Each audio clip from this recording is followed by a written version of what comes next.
So let's continue our calculation. Again, the goal is to show that L of gamma prime is equal to L of gamma. Our goal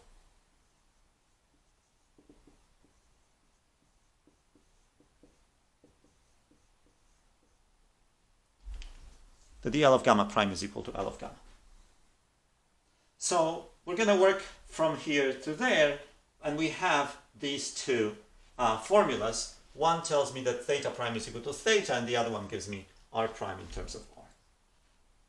Okay, so what I want to compute is, so first of all, this derivative. So dr prime over dt, what is that? Well, I need to use chain rule here, so that's minus k squared over r squared. I'm suppressing the t here, times dr over dt. Right? It's just a constant times 1 over r. So it's that constant times the derivative of 1 over r, which is minus 1 over r squared, times the derivative of the inner function. Okay, and now let's feed this all into that formula. So I'm already just going to write this here so we don't forget that r prime is k squared over r. Okay, so these are the two formulas we have that relate r prime and r, and of course theta prime is theta. So now I can erase this top here, and this formula we will not need anymore either. So let's compute this integral here. So L of gamma prime is equal to the integral from a to b, the square root of, now this thing squared, right? So that's also, the minus is going to go away when I square it, so that's just k to the fourth divided by r to the fourth. I'm squaring that derivative, dr over dt squared, plus r prime, so that's k to the fourth, r prime squared, so that's k to the fourth divided by r squared. And remember, theta is the same as theta prime, so that derivative is just d theta over dt squared, divided out by r prime is k squared over r sine theta dt. Now, I just want to say one thing here is that you might for a moment be worried that I made a change of variable here from r prime theta prime to r and theta, so I should have changed the bounds of the integral. However, no, I haven't made any change of variable. My variable from the beginning has been t, and it's still t. So I'm not making any change of variable here. Okay, so now in this fraction, I'm going to multiply top and bottom by r squared. Of course, if I do that, nothing changes, but it actually simplifies this integral. So I get the square root. Okay, so if this r squared goes underneath the square root, it becomes r to the fourth. So it cancels. Oh, before I even do that, note that the k's cancel, right? Because I can take out the k to the fourth from here and from here. So when I take it outside of the square root, it becomes k squared, and it cancels with this k squared here at the bottom. So all the k's go away. Okay, so now I'm multiplying by r squared, which under the square root becomes r to the fourth, so that cancels the first r to the fourth. So that's just dr over dt squared, plus r squared, when I put it underneath the square root, becomes r to the fourth. With this r squared, just leaves you r squared. d theta over dt squared. Everything divided out. Okay, so if I multiply by r squared here, that becomes r sine theta dt. And now look, this formula is exactly the same as that formula. So I get L of gamma. Okay, so this proves that an inversion with respect to a circle centered at the x-axis is actually a rigid motion. Let's just look at some pictures here that would make us realize what that means.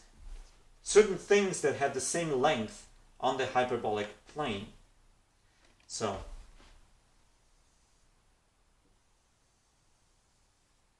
here's the hyperbolic plane.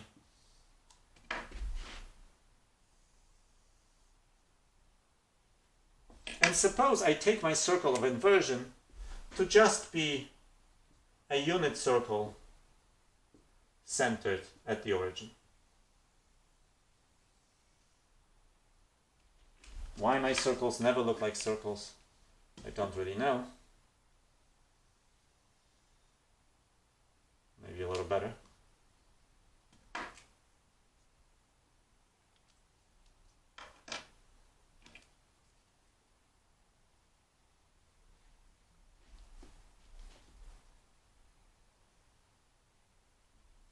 Okay, so here is a circle of inversion, and now we can just look at certain things to figure out what their images look like under the inversion. So, for example, if I take a circle here,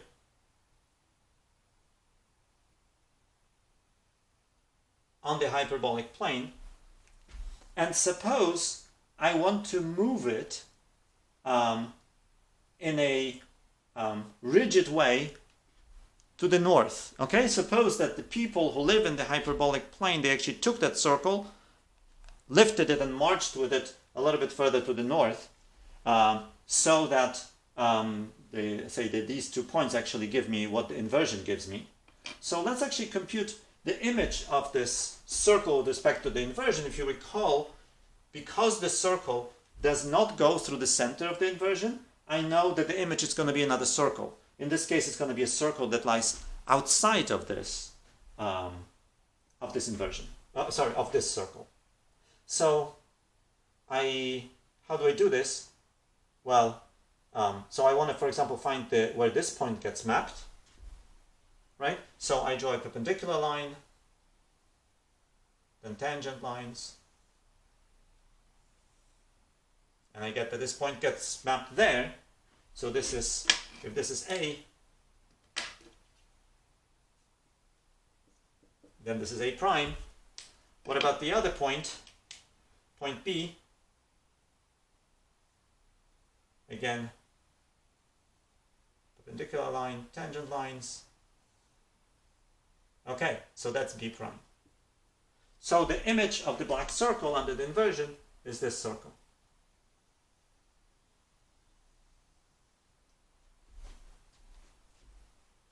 You would say, whoa, that's a lot bigger than this. No, it's just our representation of it. It's kind of like what was happening on these maps of the Earth. If you took a square on the equator and traveled with it to a latitude of 60 degrees, you actually got a rectangle. On the map, it looked like a rectangle whose horizontal length was twice as big as the vertical one. Same thing here. This circle actually has exactly the same circumference as that circle. And the radius is also the same. So that circle is the same size on the hyperbolic plane as that circle. And you can of course imagine sort of playing with this even more. So there is this. I don't want to make this too messy. You can imagine this half circle here that is tangent to this point here, and as you know, this circle is going to be mapped to a line that actually goes through this point here, so it's going to be this vertical line. And this is a rigid motion. Okay, how does that make sense that this is a rigid motion? This line is infinite. And this is just a semicircle. So how could this be a rigid motion if it's supposed to preserve length? Well, remember, this circle here is actually also of infinite length on the hyperbolic plane because we just made it go all the way here, all the way to the x-axis. And as you approach the x-axis, the length become arbitrarily large.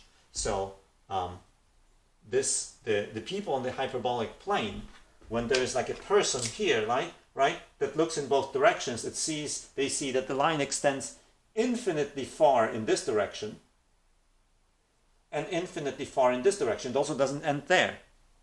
And it's the same, like if this person was now translated somewhere here under the inversion, is if they look down here, which you might, if they look in this direction, right, this is also an infinite arc, and this is also an infinite arc. So both are infinite arcs. There's one last very important example for us that I wanted to look at here. Namely, let's look at the same situation. And for simplicity, again, I'm going to mark my circle to lie at the origin, to have the center at the origin. And let it be a unit circle.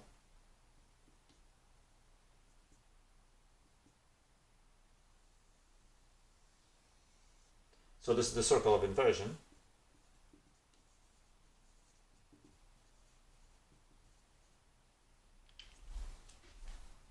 Okay, and suppose I find 2 points here. So point A and point B. So A and B are such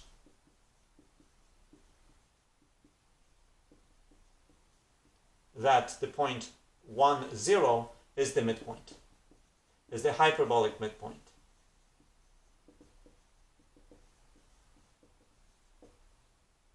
Of the line segment AB. Okay, and in fact I'm going to look at this circle here, the one that connects A and B.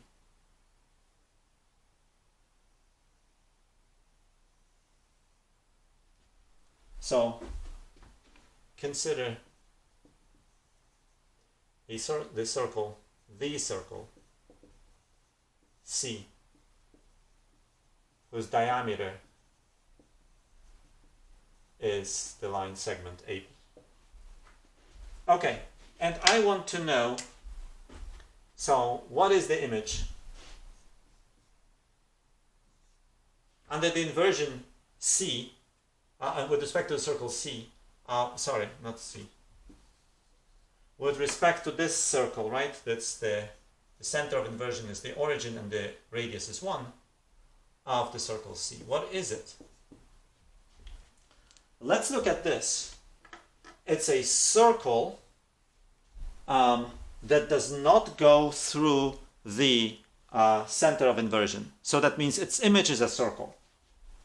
So 1.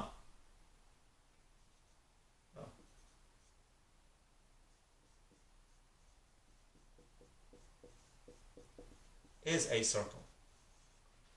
That also does not go through the center of inversion. What else do I know? Let's look at these 2 points.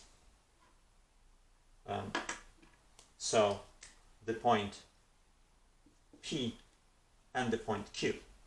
Remember that points that lie on the circle of inversion are mapped to themselves. So I know that I0, 0, 1 of P is P and I0, 0, 1 of Q is Q. I know something else. Because this point here is the hyperbolic midpoint of the line segment AB, I also know that A is mapped to B and B is mapped to A. So this is 2, 3, and 4.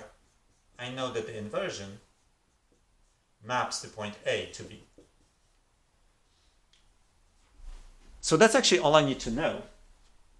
So the conclusion is that the circle, so the image of 0, 0 under the inversion 0, 0, 1 of C is a circle that passes through the points P, Q, and B. Right? The points P, Q, and B lie on that circle, which is the image of the circle C. But 3 points completely determine a circle. And I already know a circle that passes through P, Q, and B. Look, P, Q, and B. The circle C passes through P, Q, and B. Note that C is a circle.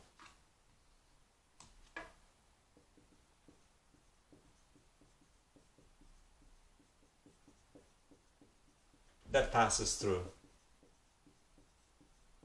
P, Q, and B.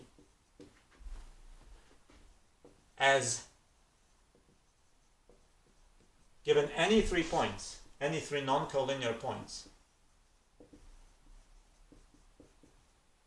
there is only one circle passing through them,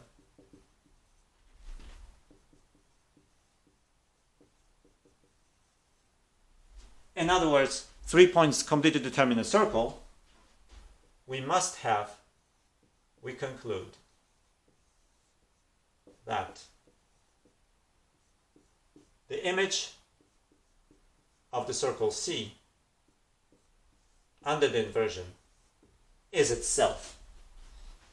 It doesn't mean that every point of the circle is fixed. No, this arc is mapped to that arc, and that arc is mapped back to this arc. B is mapped to A. But the inversion, it messes up the points on the circle, but the image of the entire circle becomes circle again. You already know that lines that pass through the center of inversion are mapped back to themselves, and also there's some messing up of the points. So there are certain circles that are mapped to themselves under the inversions.